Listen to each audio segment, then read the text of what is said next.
Sister Barbara Pryor, CND.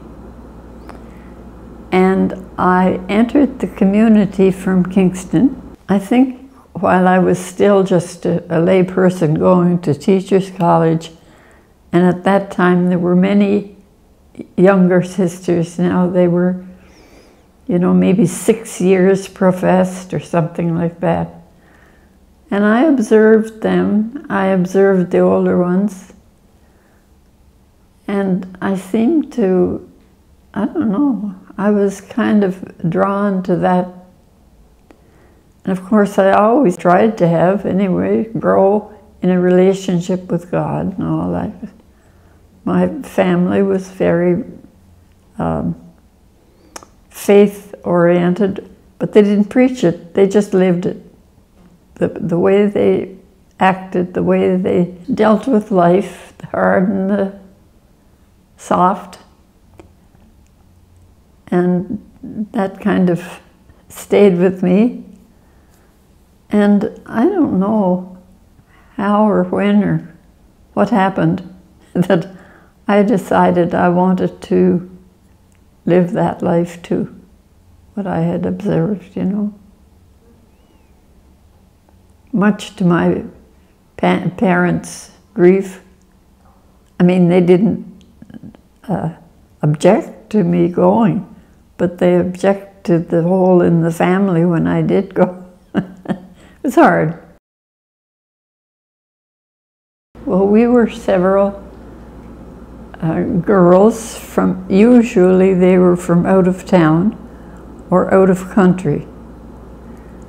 And we just moved as a group, kind of, we girls. We, you know, you went to the dining room at the same time, and you went to study at the same time, you went to class at the same time, you had recreation at the same time. Yeah. And it didn't seem unnatural. We were at boarding school, and that's what we were doing. Yeah, I had taught already for 2 years, and that required me to go to Teachers College for a year. So I kind of was settled in what I wanted to do.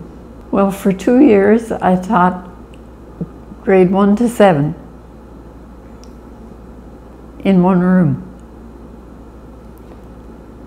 After that, I came here to Kingston, and I was at St. Mary's School, and I taught grade 1.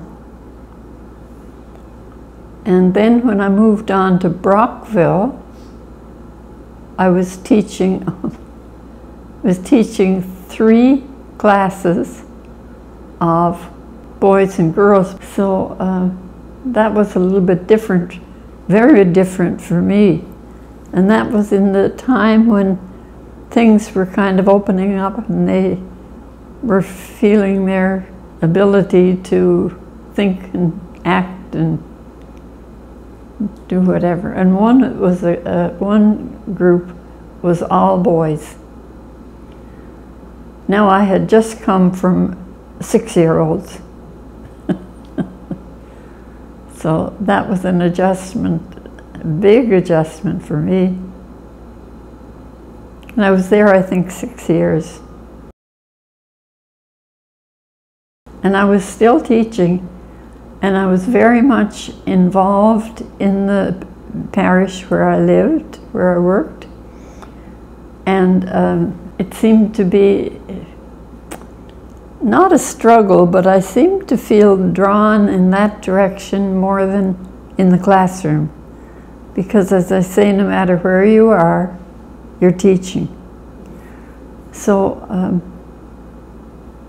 I went and studied for 3 years at St. Paul University, and there I got a good idea of pastoral work and working with people, trying to gather them and opening doors for them. Yes, you can teach them how to perform a certain, I wouldn't say duties, but ministries, and how to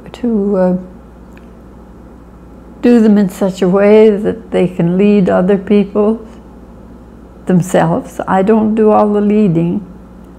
I lead the people. And they, kind of the way I did it.